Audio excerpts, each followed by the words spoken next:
Mari sama-sama kita mau persiapkan hati kita. Kita mau sama-sama datang untuk menyembah Tuhan. Kami mengucap syukur Bapa. Terima kasih untuk segala kebaikan-Mu sepanjang minggu yang sudah kami lewati. Terima kasih untuk penjagaan-Mu, perlindungan-Mu, pemeliharaanmu atas setiap hidup kami, atas keluarga kami, atas setiap pasangan kami, atas anak-anak kami. Kami mengucap syukur Bapa. Hari ini Tuhan, kami percaya sama seperti layaknya Engkau berfirman, di mana 2 atau 3 orang berkumpul, di situ Engkau ada. Dan pada saat ada hadirat-Mu Tuhan, di mana ada hadirat-Mu, kami percaya di situ ada kelepasan, di situ ada kemenangan. Dan kami percaya tidak ada yang mustahil bagi-Mu Tuhan.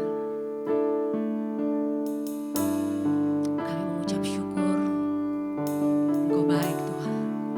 Engkau baik Tuhan. Engkau baik. Tiada yang mustahil dan tiada yang sukar bila Roh Allah turut bekerja. Tiada yang mustahil bagi orang percaya, karena Roh Allah turut bekerja. Tiada yang mustahil, dan tiada yang sukar bila Roh Allah turut bekerja. Tiada yang mustahil bagi orang percaya, karena Roh Allah turut bekerja di antara kita. Mari sama-sama katakan dengan iman. Roh Kudus hadir di sini. Amin. Engkau hadir Tuhan. Mengalir di bait suci. Perkara ajaib pun terjadi, kuasa mujizat nyata, karena Roh Allah sedang bekerja. Roh Kudus hadir di sini, mengalir di bait suci. Perkara ajaib pun terjadi, kuasa mujizat nyata, karena Roh Allah sedang bekerja.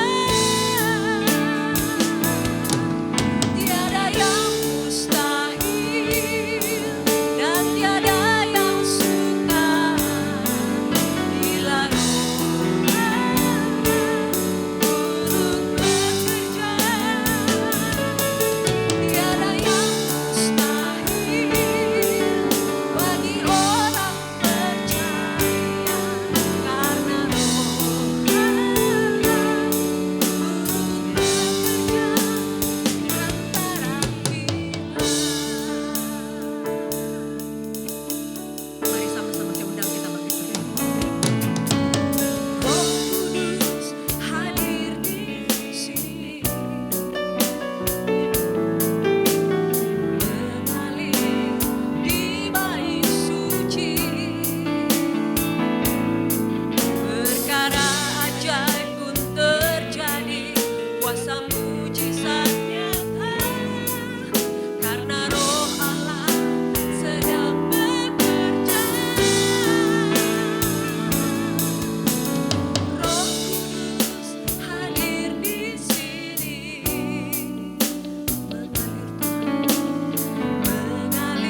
bagi orang percaya, karena Roh Allah turut bekerja.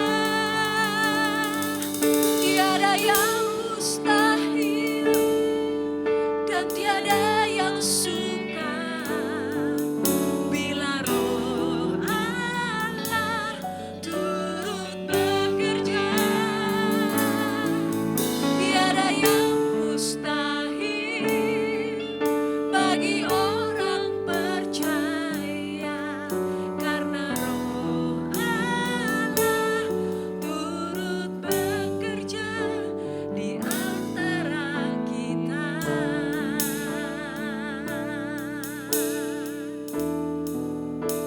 Di antara kita.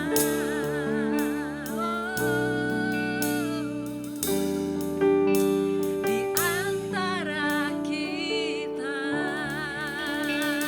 Haleluya. Haleluya, semua yang percaya dan siap memuji Tuhan bersama-sama katakan amin. Sekali lagi katakan amin. Sekali lagi katakan amin. Haleluya. Saya mau lihat tangan-tangan yang terangkat yang bersuka cita hari ini. Amin.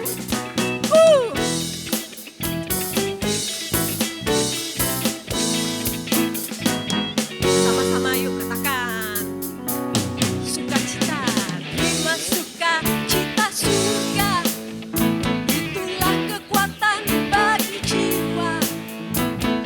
Dapat rasakan kasihnya di tengah badai yang bergelora. Terima sukacita surga, itulah kekuatan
Mari datang dan bertahtalah di tempat ini ya Bapa. Kami siap Tuhan. Kami memuji Engkau. Bapa Kuala yang dahsyat.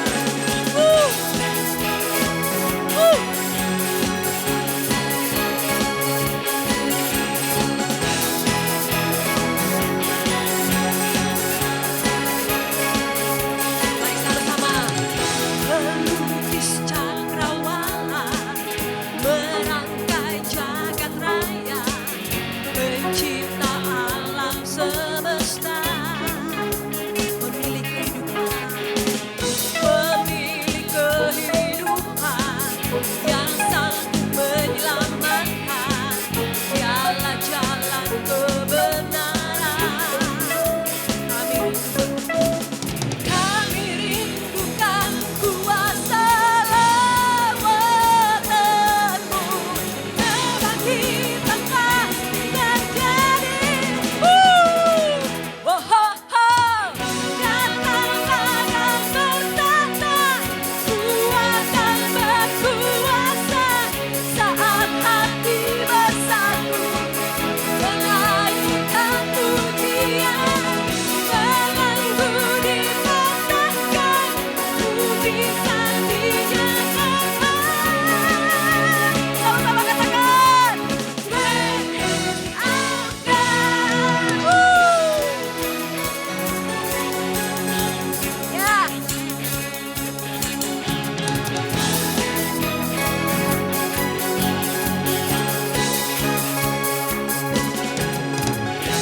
Pelukis cakrawala, merangkai jagat raya, pencipta alam semesta, pemilik kehidupan yang sanggup menyelamatkan, dialah jalan kebenaran. Katakan, kami rindukan kuasa lawatan-Mu, kebangkitan pasti terjadi. Go, go, Datanglah dan bertahta, kuatkan berkuasa, saat hati bersatu, menaikkan pujian, belenggu dipatahkan, mujizat dinyatakan. Great is our God. Datanglah dan bertahta, kuatkan berkuasa, saat hati bersatu, menaikkan pujian, belenggu dipatahkan, mujizat dinyatakan. Great is our God. Haleluya. Ayo sama-sama kita bertepuk tangan. Engkau Allah yang dahsyat. Engkau Allah yang luar biasa Tuhan. Haleluya. Haleluya. Kebangkitan pasti terjadi. Wahai, datanglah dan bertahta, kuatkan berkuasa, saat hati bersatu, menaikkan pujian, belenggu dipatahkan, mujizat dinyatakan. Great is our God. Great is our God. Sekali lagi. Great is our God.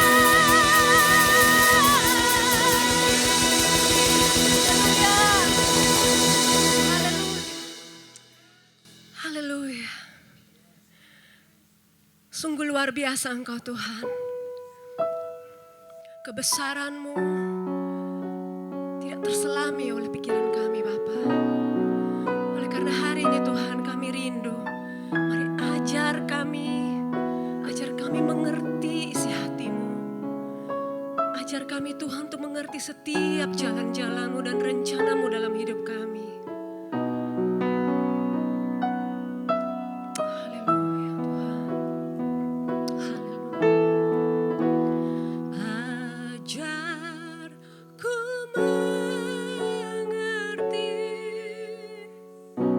segala rencana-Mu. Ajar ku berserah hanya padamu. Pimpinlah jalanku dalam terang firman-Mu. Ajar ku berharap hanya padamu. Ajar ku mengerti, ajar ku mengerti segala rencana-Mu. Ajar ku berharap hanya padamu. Pimpinlah jalanku dalam terang firman-Mu. Ajar ku berharap hanya padamu.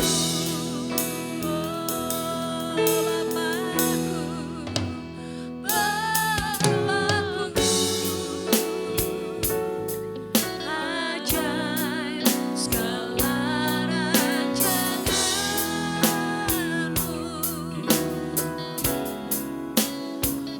Tuhanku, heran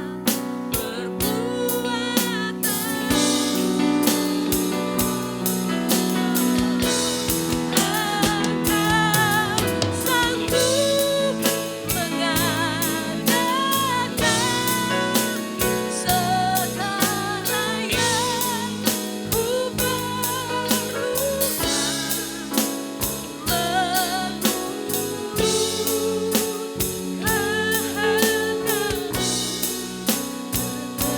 Terjadilah Bapakku,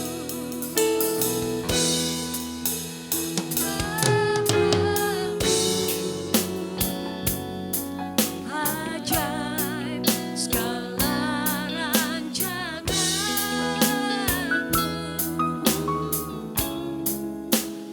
Tuhanku, heran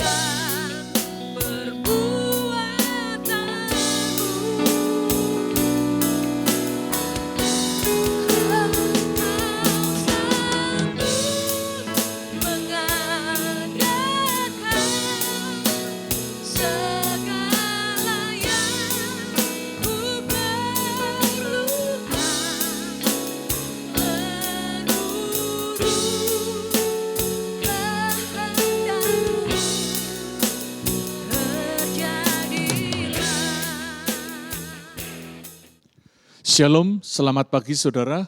Kita masih bersama-sama di dalam ibadah online GBI Arauna Makassar.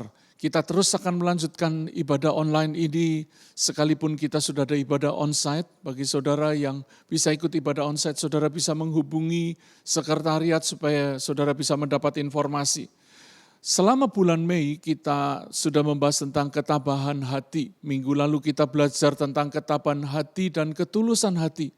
Seperti Rut, seorang wanita yang berlatar belakang bukan orang beriman, tetapi ketika dia masuk dalam keluarga Naomi Dia memilih beriman kepada Tuhan yang hidup, dan kita belajar bagaimana ketabahan hati menghadapi situasi sekaligus juga ketulusan hatinya. Dan kita tahu bahwa Rut menjadi orang yang diangkat oleh Tuhan, bahkan namanya terdaftar di dalam silsilah Tuhan Yesus. Pagi ini saya akan membawa saudara untuk masuk dalam satu tema tentang bagaimana kita mengalami kehidupan Allah. Ya, saya beri judul khotbah hari ini adalah air hidup. Saudara yang dikasihi Tuhan, kita akan membaca nanti dari Yeskiel pasal 47 ayat 1 sampai yang ke-12. Kalau kita melihat Yeskiel mulai pasal 40 sampai 48, pasal terakhir, maka dalam Alkitab terjemahan baru diberi judul penglihatan tentang zaman baru. Di mana saat itu Yeskiel dibawa dalam suatu penglihatan dan diperlihatkan bait suci yang baru.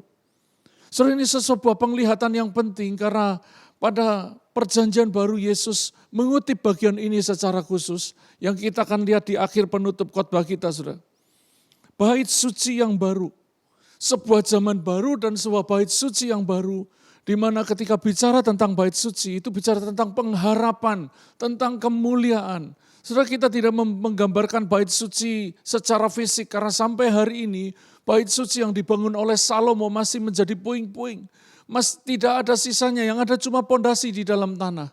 Tapi yang saya bawa kepada saudara adalah makna rohani. Saudara. Alkitab berkata bahwa kita secara pribadi adalah bait suci. Dan secara komunitas, gereja juga disebut bait suci. Bait Allah yang kudus. Alangkah indahnya kita mengalami apa yang dialami oleh Yeskiel di dalam penglihatan itu. Ayat-ayat yang kita baca nanti ini akan menjadi sebuah perjalanan iman, saudara. Karena kenapa? Kekristenan itu sesungguhnya bukan sekedar agama. Kekristenan adalah pengalaman perjalanan bersama Tuhan. Mengalami, saudara. Bukan cuma teori. Itu sebabnya saya mengambil beban untuk mengambil topik tentang mengalami kehidupan Allah. Judul khotbahnya tadi adalah air hidup. Mari kita baca di Yeskiel pasal 47. Kita mulai baca ayat 1 dan 2, saudara. Kita akan belajar tentang pelajaran iman. Bagaimana kita mengalami kehidupan Allah lewat pelajaran hari ini. Di Yeskiel pasal 47 ayat 1 dan 2, dikatakan kemudian ia membawa aku kembali ke pintu bait suci. Dan sungguh ada air keluar dari bawah ambang pintu bait suci itu. Dan mengalir menuju ke timur, sebab bait suci juga menghadap ke timur. Dan air itu mengalir dari bawah bagian samping kanan dari bait suci itu, sebelah selatan mezbah. Lalu diiringnya aku keluar melalui pintu gerbang utara dan di bawahnya aku berkeliling. Dari luar menuju pintu gerbang luar yang menghadap ke timur. Sungguh air itu membual dari sebelah selatan. Saudara yang dikasih Tuhan, perhatikan ayat-ayat yang tadi saya kasih garis bawah di ayat ini. Tadi dikatakan Yeskiel dibawa kembali ke pintu bait suci. Apa pengertian rohani dari ayat ini, saudara? Mari beri diri untuk Tuhan membawa kita mengalami pengalaman bersamanya. Biar Tuhan membawa kita kembali berulang-ulang. Membawa kita kepada pengalaman demi pengalaman rohani, saudara yang dikasih Tuhan. Jangan memilih jalan sendiri. Sebab tidak ada perjalanan iman yang tidak melibatkan Tuhan. Sekali lagi kita sudah katakan, kekristenan bukan sekedar upacara. Tapi sebuah acara bersama Tuhan. Bukan sekedar upacara peringatan, tetapi pengalaman bersama Tuhan di dalamnya. Di mana kita berjalan terus bersama Tuhan. Saya mau katakan, kalau engkau belum mengalami Tuhan dalam hidupmu, mari undang Yesus masuk di dalam hatimu. Buka hati kepadanya. Karena Alkitab berkata, lihat, aku berdiri di muka pintu dan mengetuk. Barang siapa mendengarkan suaraku dan membukakan pintu, aku akan masuk. Saya berulang-ulang, istri saya berulang-ulang, hamba Tuhan berulang-ulang. Mari buka hati kepada Yesus. Supaya Yesus bisa masuk dalam hidupmu dan saudara mengalami pengalaman bersama Tuhan. Tadi dikatakan Yeskiel dibawa kembali ke pintu bait suci dan dikatakan ada air keluar dari bawah ambang pintu bait suci itu. Ada air keluar. Nah, ini yang kita akan bahas lebih lanjut. Saudara, pintu itu berbicara tentang akses, jalan masuk, sekaligus jalan keluar. Di sana ada air keluar dari bawah ambang pintunya.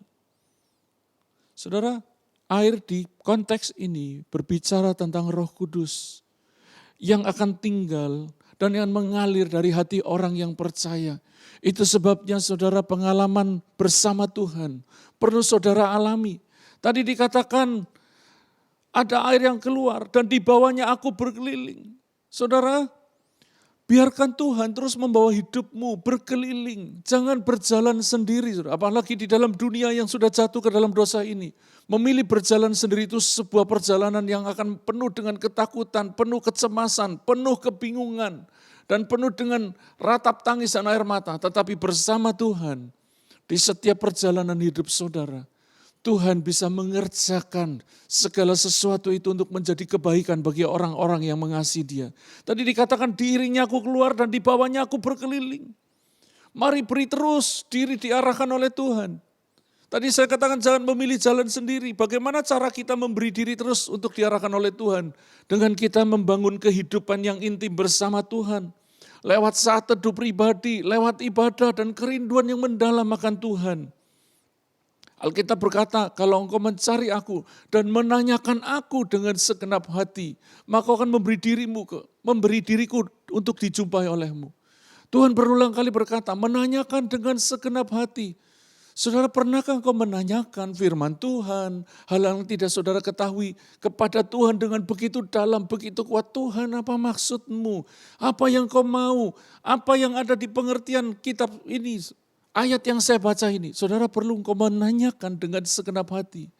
Karena hanya orang yang menanyakan dengan segenap hati yang akan berjumpa secara pribadi dengan Tuhan. Dan dikatakan air itu membual. Waktu saya mempelajari apa membual? Ternyata di dalam bahasa aslinya atau bahasa Inggris juga ditulis itu menetes keluar. Cuma ditulis menetes, mengalir keluar itu menetes keluar. Trickling out, menetes.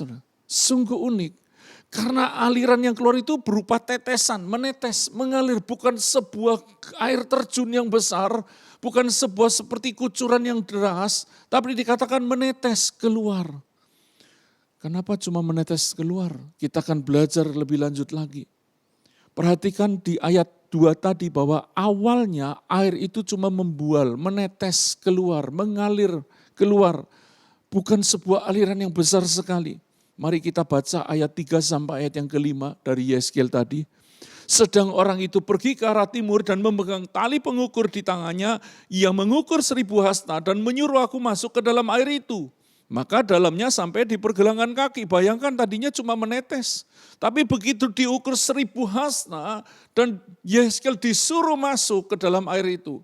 Bicara masuk, bicara tentang mengalami.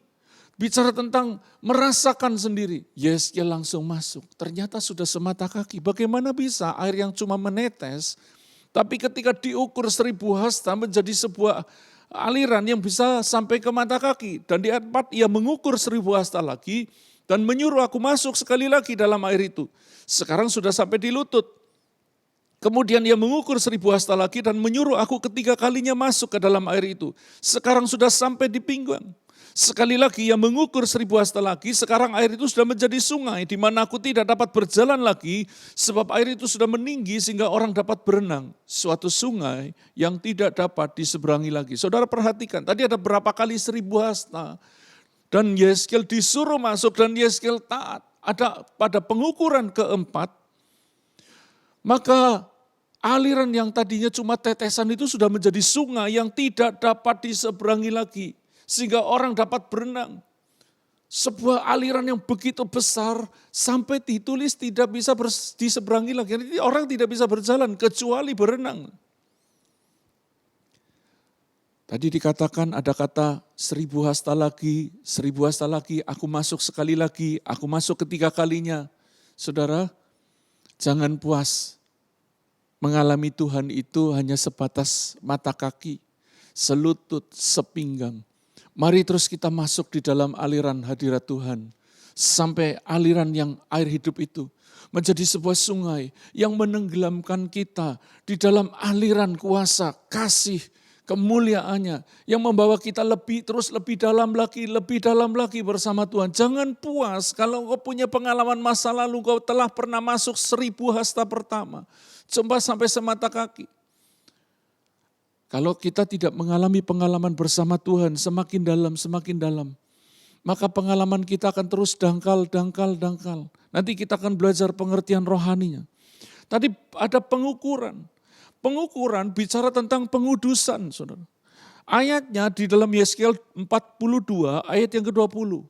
Kenapa ada pengukuran? Dikatakan keempat sisinya diukur, sekeliling lingkungan itu ada tembok panjangnya 500 hasta dan lebarnya 500 hasta.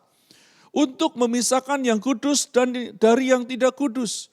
Pengukuran bicara tentang pengudusan hidup. Saudara, relakah engkau diukur oleh Tuhan?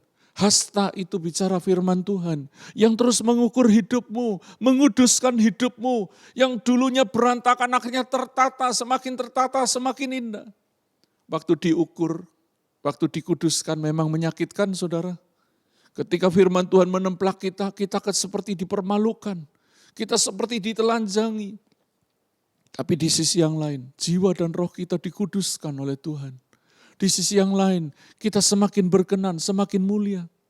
Tadi 4 kali diukur, jangan berhenti sampai aliran itu membawa kita bergerak. Jangan berhenti di 1000 hasta pertama. Mari izinkan Tuhan terus mengukur hidupmu, memurnikan hidupmu, menguduskan hidup saudara. Beri diri dikuduskan melalui firman-Nya sampai kita tidak lagi berjalan sendiri. Satu kali Tuhan berkata kepada Petrus, waktu engkau masih muda, engkau akan berjalan kemana kau mau. Tapi pada waktu engkau menjadi tua, maka orang akan mengikat engkau dan engkau tidak bisa berjalan sendiri. Walaupun itu sebuah nubuatan tentang bagaimana Petrus akan mati dan memuliakan Allah. Tapi itu juga bicara orang yang semakin bertumbuh, hidupnya tidak bisa lagi berjalan sendiri. Yang dia dapat, yang dia bisa kerjakan adalah ketika dia berjalan bersama Tuhan. Ada satu lagu berkata, ku tak dapat jalan sendiri, Tuhan tolonglah daku, biarlah sinarmu menerangiku, sebab ku tak dapat jalan sendiri. Itu lagu waktu saya masih remaja. Saya mendengar lagu ini dan itu lagu vokal grup kesukaan kami. Tapi hari-hari ini seringkali lagu itu muncul ketika di tengah pergumulan yang berat. Kita berkata, Tuhan tolong aku tidak bisa jalan sendiri. Orang-orang yang mau diukur hidupnya, maka dia akan mengandalkan firman Tuhan sebagai pegangan hidupnya, tuntunan Tuhan sebagai pegangan hidupnya. Tadi ada pergelangan kaki sampai ke lutut, sampai ke pinggang dan sampai menjadi sungai. Tidak dapat berjalan lagi ketika engkau memberi terus dikuduskan oleh Tuhan. Maka pada satu titik hidupmu akan bergantung kepada Tuhan dan tuntunannya. Itu sebuah kehidupan yang indah. Nah saudara dikasih Tuhan, setelah pengukuran keempat dan itu menjadi sebuah sungai tidak terseberangi, di ayat yang ke-6 dikatakan, lalu ia berkata kepadaku, sudahkah engkau lihat hai anak manusia? Kemudian ia membawaku kembali menyusur tepi sungai setelah berjalan sekian jauh, 1000 hasta dan kemudian setelah menjadi sungai, maka malaikat itu membawa Yeskiel kembali menyusur tepi sungai. Dalam perjalanan pulang dikatakan, sungguh sepanjang tepi sungai itu ada amat banyak pohon di sebelah sini dan di sebelah sana. Saudara, awalnya kita tidak tahu kenapa kita harus taat, kenapa kita harus sungguh-sungguh, kenapa yang lain bisa bebas, kenapa aku harus terus dalam tuntunan Tuhan. Enggak bisa ini, enggak bisa itu, kita rasanya begitu berat. Tapi saya mau katakan, orang yang memilih taat di dalam tuntunan Tuhan, mereka akan mengalami kehidupan Allah. Tadi kita belajar bahwa tuntunan itu berbicara tentang kehidupan Tuhan. Firman Tuhan yang terus menuntun, yang membawa kita masuk dalam aliran Roh Kudusnya. Di ayat 6 dan 7 kita belajar tentang dampak aliran kehidupan itu. Tadi dikatakan, sudahkah engkau lihat hai anak manusia? Saudara, awalnya kita tidak lihat. Waktu kita disuruh taat ya lakukan saja. Yeskiel terus jalan. Ketika disuruh 1000 hasta lagi, masuk dia lakukan. Sampai ketika aliran itu begitu besar, menjadi sungai. Tadi dikatakan ada banyak pohon di sebelah sana, di sebelah sini. Ini adalah pohon yang buahnya membawa kehidupan dan kesembuhan. Kalau saudara membaca ayat 12 nanti kita akan baca di akhir Yeskiel pasal 1 ini. Bahwa buah ini bicara tentang kesembuhan, tentang kehidupan. Karena dikatakan daunnya tidak layu, buahnya tidak habis-habis, tiap bulan ada lagi. Dan dikatakan bahwa daunnya untuk obat, buahnya dimakan. Artinya ada kesembuhan yang berkesinambungan. Saudara, mari kita terus berjalan bersama Tuhan. Dampak dari aliran kehidupan itu di ayat 8. Ia berkata kepadaku, sungai ini mengalir menuju wilayah timur dan menurun ke arah Yordan dan bermuara di Laut Asin. Air yang mengandung banyak garam dan air itu menjadi tawar. Saudara, sebanyak apakah garam di Laut Mati? Ya, di Laut Asin itu atau Laut Mati kalau sekarang kita ke sana. Kadar garam di Laut Asin itu 10 kali lipat kadar garam laut biasa, saudara. Sebegitu asinnya sampai tidak ada binatang hidup, tumbuhan hidup tidak ada di danau itu. Enggak ada ikan. Jangankan ikan, virus saja mati, saudara. Saya ingat teman saya lagi sariawan, lagi di Laut Mati, dia berkumur di Laut Mati itu pakai air itu. Pahitnya luar biasa, asinnya luar biasa, pedisnya luar biasa. Pedis sekali, karena sariawan dikasih air garam. Tapi habis kumur, sariawannya sembuh. Kenapa? Karena bakterinya mati semua. Apalagi kan tidak mungkin hidup di tempat itu. Tapi dikatakan kondisi yang sangat sulit seperti itu. Air yang mengandung banyak garam, air itu jadi tawar. Di ayat 9, sehingga kemana saja sungai itu mengalir, segala makhluk hidup yang berkeriapan di sana akan hidup. Ikan-ikan akan menjadi sangat banyak. Sebab kemana saja air itu sampai, air laut di situ menjadi tawar. Dan kemana saja sungai itu mengalir, semuanya di sana hidup.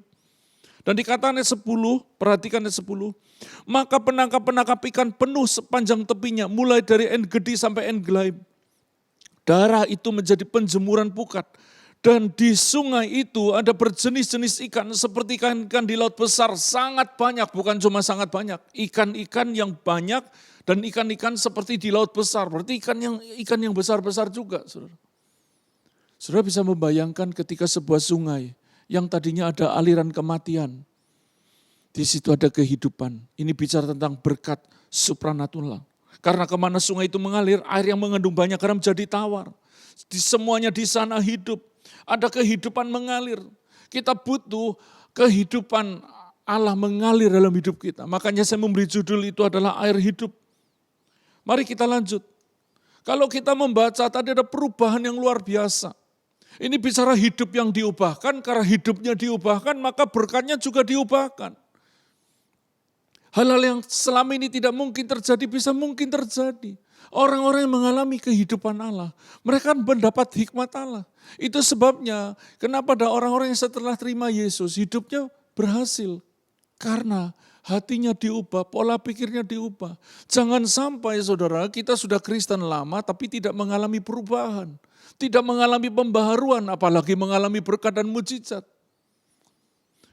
Karena tipe ini ada satu tipe tetapi di tengah semuanya berubah. Air yang mengandung banyak garam menjadi tawar. Air yang tadinya tidak ada kehidupan di situ jadi banyak ikan-ikan seperti di laut besar. Nah di ayat 11 dikatakan, tetapi rawa-rawanya dan paya-payanya tidak menjadi tawar, itu menjadi tempat orang mengambil garam. Bayangkan, kemana air itu mengalir, ada kehidupan, ada perubahan. Tapi ada satu tempat yang bernama rawa-rawa dan paya-paya. Tidak menjadi tawar, tidak ada perubahan. Tidak heran sekalipun ada orang-orang yang mengalami lawatan Roh Kudus luar biasa. Saya ingat ada orang-orang zaman masih kebangunan rohaninya tumbang-tumbang, rebah-rebah, holy laughter. Manifestasinya masih begitu dahsyat. Saya malah nggak pernah tumbang. Teman-teman saya altar call berulang tumbang, rebah di hadirat Tuhan. Hidupnya berubah? Enggak. Kembali pada hidup lama, kembali kepada dosa. Karena mereka tipe rawa-rawa dan paya-paya. Yang tidak berubah ini adalah tipe rawa-rawa dan paya-paya. Kita tahu di rawa-rawa, di paya-paya, airnya asin tidak, tawar juga tidak. Ini tipe Kristen setengah hati. Tipe yang setengah hati, yang setengah-setengah dalam bertobatnya. Bertobatnya cuma kadang-kadang, bertobatnya cuma kalau ada masalah. Kalau tidak ada masalah dia lupa sama Tuhan. Dia lupa untuk bertumbuh dalam iman dan karakter. Saudara jangan jadi tipe rawa-rawa. Orang yang tidak berubah seperti ini, apakah perlu kita tolak? Tidak. Tadi dikatakan tempat itu untuk tempat mengambil garam. Garam bicara tentang kasih. Bicara mengambil garam yang saya aplikasikan adalah, ketika engkau ketemu orang yang tidak mau berubah, taburi kasih setiap waktu. Mungkin engkau sudah muridkan, engkau sudah injili berulang kali, tetap tidak mau bertobat. Kita menjadi tempat itu mengambil garam, tempat engkau mempraktekkan kasih tanpa syarat. Kami mengerjakan itu. Ada orang-orang yang sulit berubah. Waktu susah kami tetap ada bersama mereka. Waktu mereka lagi mendapat, kami tetap mengasihi tanpa syarat. Karena kita tidak ditentukan oleh Tuhan untuk menjadi hakim. Kita dipanggil oleh Tuhan untuk menjadi garam dan terang. Garam dan terang itu untuk membuat perbedaan. Ketika saudara menjadi garam buat orang lain, maka orang akan merasakan kasih. Orang akan merasakan perbedaan kualitas yang berbeda. Ketika saudara jadi terang, terang itu tidak banyak khotbah, tapi ketika terang itu ada, gelap itu hilang. Saudara yang dikasih Tuhan, ketika engkau hidupmu menjadi saksi lewat perbuatanmu yang baik, engkau sedang menjadi garam dan terang, engkau sedang melakukan sebuah pembatasan, pembedaan supranatural. Oleh karena itu saudara, tadi bicara tentang tempat mengambil garam, saya mengaplikasinya bagaimana orang yang tidak mau diubah itu, jangan dihakimi, dikasihi tanpa syarat. Itu tempat saudara mengambil garam, mempraktekkan hidup dalam kasih. Ini tipe rawa-rawa, semoga kita tidak menjadi tipe Kristen rawa-rawa yang dilawat Tuhan. Kita tidak berubah. Tidak ada perubahan yang signifikan. Kita cuma jadi agamawi tapi tidak bertumbuh secara rohani. Kita cuma pakai aksesori tapi hatinya jauh dari Tuhan. Hatinya tetap tidak suci. Saya percaya engkau yang sedang ikuti ibadah pagi ini, engkau bukan tipe Kristen rawa-rawa. Ketika Roh Kudus melawat pagi ini, engkau mengalami perubahan, pembaruan. Ketika firman menempelakmu, engkau bertobat, Tuhan ampuni aku mau berubah. Itu tipe Kristen yang mengalami aliran dan mengalami perubahan. Tapi tidak semua orang mengalami perubahan ketika dia dilawat Tuhan. Ketika dia dibaptis, dia cuma nangis-nangis saudara. Waktu awal nangis-nangis terharu-terharu. Kayak nonton sinetron, tapi di tengah perjalanan imannya, dia tidak bertumbuh. Dia tidak berubah. Apalagi berbuah. Mari jangan keraskan hati. Supaya kita tidak menjadi Kristen rawa-rawa dan paya-paya. Tahukah saudara rawa-rawa dan paya-paya?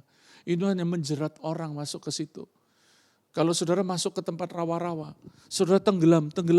Tipe Kristen seperti ini gak bisa saudara jadikan sebagai mitra. Itu hanya menenggelamkan imanmu. Engkau perlu bertumbuh, engkau perlu terus berbuah, engkau terus perlu berubah di hadapan Tuhan. Supaya engkau terus menjadi saluran berkatnya Tuhan. Mari kita lanjut di ayat 12.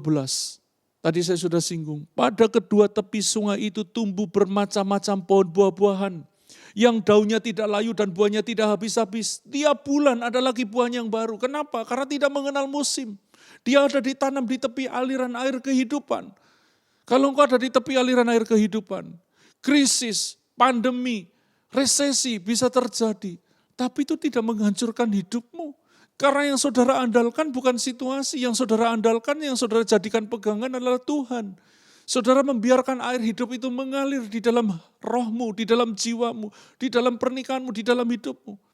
Ketika kalian mengalami resesi, saudara resepsi. Saudara pesta.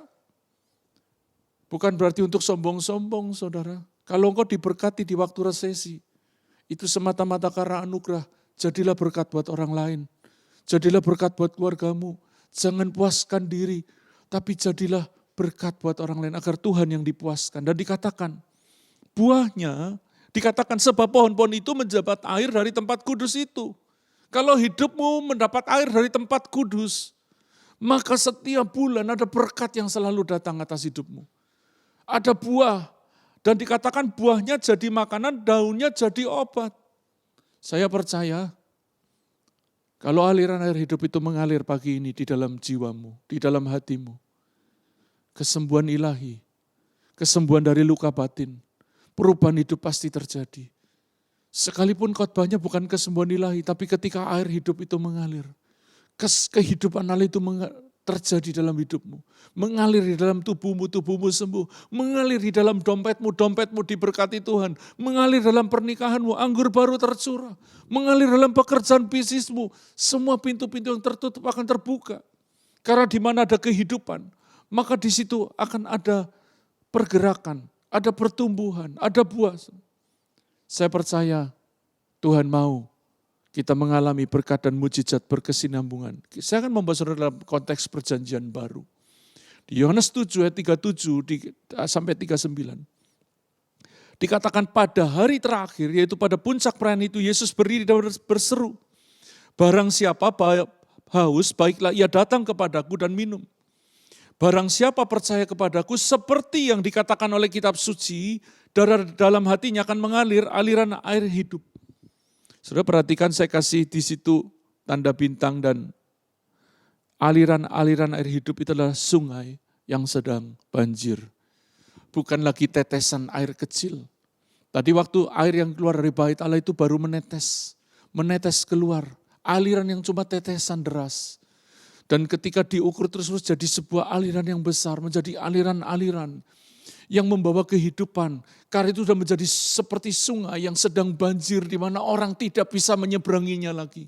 Kalau engkau haus, engkau rindu, engkau datang kepada Tuhan dan minum, menikmati yang Tuhan sediakan dengan terus berjalan di dalam tuntunan rohnya, sekalipun menyakitkan buat dagingmu.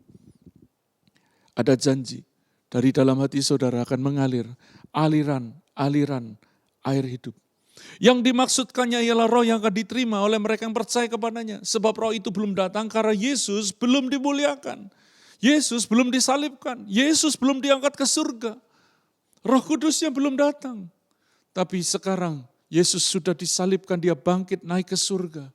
Dan ketika di hari ke-50 dia curahkan janji Bapa itu. Roh Kudusnya. Kiranya engkau mengalami aliran-aliran air hidup itu, roh yang sudah dijanjikan, yang sudah dicurahkan hampir 2000 tahun lalu. Sekarang kita tinggal masuk saja saudara. Tinggal masuk. Ketika hidupmu mau diukur, engkau terus masuk, masuk. Tuhan ukur aku, kuduskan hidupku. Maka aliran itu akan semakin besar. Dan ketika menjadi sungai, di situ saudara akan tahu, ada kesembuhan, ada berkat ajaib, ada mujizat yang lain. Bagaimana kita mengalami aliran tadi? Kalau Yeskiel dibawa, disuruh masuk, diukur, disuruh masuk, maka di konteks pengukuran dan masuk itu, di konteks perjanjian baru adalah kita haus, kita datang kepada Tuhan dan kita minum. Kiranya engkau mengalami haus hari ini. Dan kau mengalami datang kepada Tuhan dan akhirnya kau mengalami kenikmatan ilahi karena kau minum dari aliran sungai itu. Saudara. Tapi sayang ada tipe lain. Waktu Yesus sedang mengatakan begitu, di ayat Yohanes pasal 7 ayat 40 dikatakan beberapa orang di antara orang banyak yang mendengarkan perkataan-perkataan itu berkata, dia benar-benar nabi yang akan datang. Mereka ngomentari ini nabi, ini luar biasa penuh urapan. Ini tipe komentator saudara. Tipe penonton, memberi komen aja, tapi enggak mengalaminya. Karena Tuhan berkata, kalau engkau haus datang kepadaku, bukan mengomentari. Kalau engkau haus, jangan komentar, wah khotbahnya pagi ini mengena. Saya diberkati. Diberkati apanya? Engkau perlu menerapkan firman itu di rohmu, di jiwamu, supaya saudara bisa mengalami aliran-aliran air hidup itu. Terus yang 41 dari Yohanes pasal 7 tadi, yang lain berkata, oh iya ini Mesias. Tetapi yang lain berkata, bukan, Mesias tidak datang dari Galilea. Karena kitab suci mengatakan bahwa Mesias berasal dari keturunan Daud. Dan dari kampung Bethlehem, tempat Daud dahulu tinggal. Saudara, ini tipe yang kedua, tadi tipe komentator. Yang kedua tipe kritikus. Hari ini banyak orang suka mengkritisi khotbah firman yang disampaikan. Hanya gara-gara salah tafsir sedikit. Kita semua tidak 100% bisa menafsirkan dengan tepat. Karena Alkitab adalah firman Tuhan. Kecuali Roh Kudus menyingkapkan. Salah tafsir yang penting gak salah iman saudara. Salah tafsir yang penting kau tetap setia kepada Tuhan dan kembali ke jalan yang benar. Pasti Tuhan tolong. Jangan suka mengkritik kayak model begini. sudah mengkritik dan ternyata mereka nggak tahu siapa Yesus. Kan dikatakan Mesias itu tidak datang dari Galilea. Dikatakan Alkitab mengatakan bahwa Mesias berasal dari keturunan Daud. Yesus keturunan Daud? Iya. Baik dari Yusuf maupun Maria, dia dari garis keturunan Daud, 100% murni keturunan Daud. Dari kampung Betlehem, benar, Yesus lahir di Betlehem. Tapi mereka tidak kenal Yesus sehingga mereka berkata, Mesias tidak datang dari Galilea. Yesus memang tinggal di Galilea, tapi dia lahir di Betlehem. Dia keturunan Daud 100% murni. Tidak ada campurannya karena papa mamanya keturunan Daud. Saudara. Orang-orang tipe kritikus seperti ini, dia tidak akan benar-benar mengenal Yesus. Bertobatlah kita dari sikap mengkritisi. Wah saudara, hari ini banyak orang belajar teologi, bukan untuk memberi makan rohnya supaya belajar iman, belajar firman lebih baik lagi. Mereka malah jadikan alat untuk mengkritisi orang lain. Akibatnya, semakin banyak orang ilmunya tinggi, semakin stres. Kenapa? Karena mereka enggak mengalami. Tuhan mau kita mengalami kehidupan Allah melalui aliran-aliran air hidup tadi. Ada tipe lain lagi. Di ayat 43 dari Yohanes pasal 7, maka timbullah pertentangan di antara orang banyak karena dia. Ini tukang debat, saudara. Ada tipe komentator, tipe kritikus, tipe tukang debat. Hari ini sungguh memalukan ketika banyak orang Kristen saling mengkritik, saling menyerang, mengomentari. Bahkan yang lebih parah, debatnya sudah seperti orang saling baku bunuh, cuma tidak menggunakan senjata fisik. Mereka mematikan orang lain dengan ilmu pengetahuan teologi mereka. Saudara, yang paling buat saya aneh, jadi pendeta enggak mau, tapi sekolah teologi, mengkhotbahi pendeta. Jangan pakai sepatumu untuk mengukur sepatunya orang lain. Karena belum tentu sepatunya orang lain itu cocok buat sepatumu. Apa yang dia jalani hidupnya belum tentu cocok buat panggilan saudara. Kalau engkau mengasihi tubuh Kristus, engkau bukan mengkritisi. Engkau akan menolong orang bertumbuh, berikan bahan. Jangan belum apa-apa udah dihakimi. Apalagi debat, saling menyerang. Saudara, kalau engkau pernah mendengar, engkau pernah melihat video karena dengan tayangan media massa yang begitu bebas. Ada orang-orang berdebat secara teologi dan itu membuat engkau sedih. Saya juga sedih. Dan sebagai pendeta, maafkan kami para ahli kitab. Kalau menggunakan ayat bukan untuk membangun umat, tapi menjadikan bahan untuk debat. Kami minta maaf saudara. Melalui mimbar ini, tolong maafkan kami para ahli kitab. Mari kita menjadi orang yang mengalami aliran-aliran air hidup itu. Bukan menjadi orang komentator, kritikus, apalagi tukang debat. Dan yang lebih parah lagi ini. Di ayat 44, beberapa orang di antara mereka mau menangkap dia, tetapi tidak ada seorang pun yang berani menyentuhnya. Ini tipe penganiaya. Seberapa banyak orang hari ini, orang Kristen, menjadi penganiaya. Baik menganiaya agama lain maupun menganiaya orang lain. Mungkin tidak secara fisik memukuli, kekerasan. Tapi seringkali menganiaya, mengolok-olok, menghina, mempersekusi secara verbal. Mari kita bertobat saudara. Supaya jangan sampai ketika Tuhan datang dia berkata, aku tidak kenal kamu. Saudara yang dikasihi Tuhan, saya akan tutup dengan beberapa hal. Tuhan mau kita menjadi baitnya. Karena hanya dari bait Allah mengalir aliran roh kudusnya. Mari jaga hidupmu, jaga tubuhmu, pelihara dengan hormat. Karena menyadari bahwa saya, tubuhku adalah bait roh kudus, saya adalah bait Allah. Saya perlu menjaga hidupku tetap kudus, supaya aliran-aliran itu terus mengalir lewat hidupku dan melaluinya banyak orang mengalami pertolongan Tuhan. Tuhan mau kita masuk lebih dalam lagi, bukan sekedar jadi penonton. Tadi ada tipe komentator, kritikus, tukang debat, penganiaya. Tuhan mau kita jadi berkat. Ya, Tuhan mau mengalami kita mengalami semua dampak aliran tadi. Ada mujizat, ada berkat, ada kehidupan ilahi yang tiada berhenti. Sehingga melalui kita menjadi saluran berkat Tuhan. Kalau engkau sedang mengalami pergumulan yang berat, mari dengan rasa penuh kerinduan datang kepada Yesus dan berkata, Yesus, tolong saya perlu Engkau. Saya perlu aliran air hidup itu. Dan mulai nikmati minum. Bukan setelah kau mendengar firman Tuhan kau ingat orang lain. Tapi kalau kau mau minum, kau ingat dirimu dan menggunakan firman itu untuk kebutuhan hidupmu. Ketika kau mendengar firman Tuhan hari ini, jangan ingat orang lain, ingat dirimu. Tadi dikatakan, barang siapa yang haus, barang siapa yang rindu, baiklah ia datang kepadaku dan minum, menikmati, mengalaminya. Tuhan mau kita mengalami aliran-aliran kehidupan itu. Oleh karena itu saudara, di akhir khotbah ini, saya kembali akan membacakan yang dikatakan oleh Tuhan Yesus. Barang siapa yang haus, baiklah ia datang kepadaku dan minum. Barang siapa yang percaya kepadaku, seperti yang dikatakan oleh kitab suci. Saudara yang dikasihi Tuhan, banyak orang percaya Tuhan, tapi tidak seperti yang dikatakan oleh kitab suci. Mereka percaya berdasarkan pengalamannya sendiri. Mereka percaya kepada Tuhan seturut pengertian sendiri. Mari jangan bersandar kepada pengertian sendiri. Izinkan Roh Kudus mencerahkan hati saudara pagi ini. Dan kemudian membuat saudara mengerti. Dan melalui mengerti itu kita mengalami berkat, mengalami kemerdekaan. Bagaimana kita bisa mengerti firman Tuhan kalau kita tidak mau jadi murid? Mari jadi murid, saya terus akan berkata ini. Jadi murid, karena dikatakan kalau engkau tinggal dalam firman-Ku, maka akan jadi murid-Ku. Dan kau akan mengetahui kebenaran, dan kebenaran itu akan memerdekakan kamu. Hanya murid yang akan mengalami aliran air hidup. Amin. Tuhan memberkati. Mari kita berdoa di waktu yang pendek ini. Percayalah, Tuhan mau kita mengalami aliran air hidup itu. Kalau engkau haus, kalau engkau rindu, mari engkau datang kepada Tuhan berkata, Tuhan, aku rindu saat ini melalui doa ini aku datang kepada Tuhan. Dan aku mau minum, menikmati aliran itu.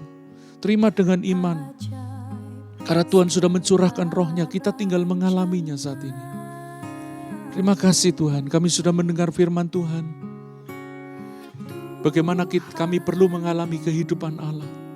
Melalui air hidup, melalui Roh Kudus yang Tuhan sudah curahkan hampir 2000 tahun yang lalu. Saat ini kami datang kepada Tuhan.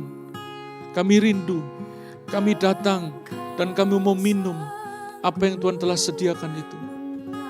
Terima kasih Tuhan, berkati mereka yang pagi ini sedang membutuhkan jamahan Tuhan.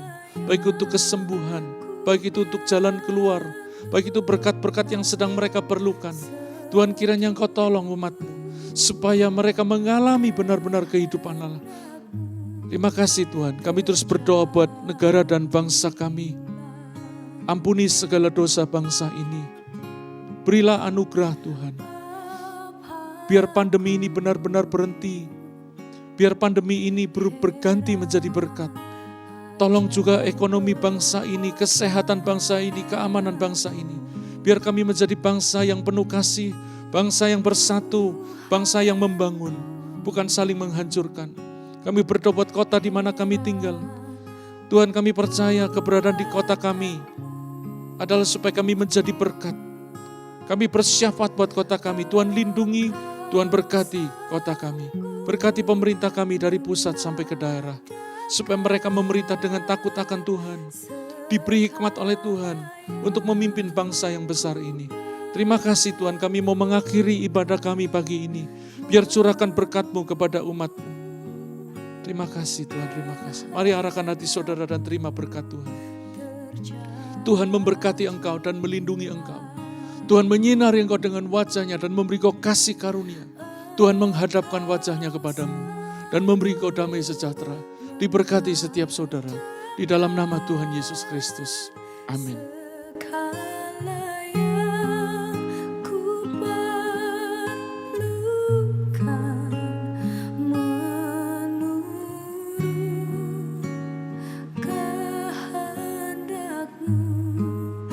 Terjadi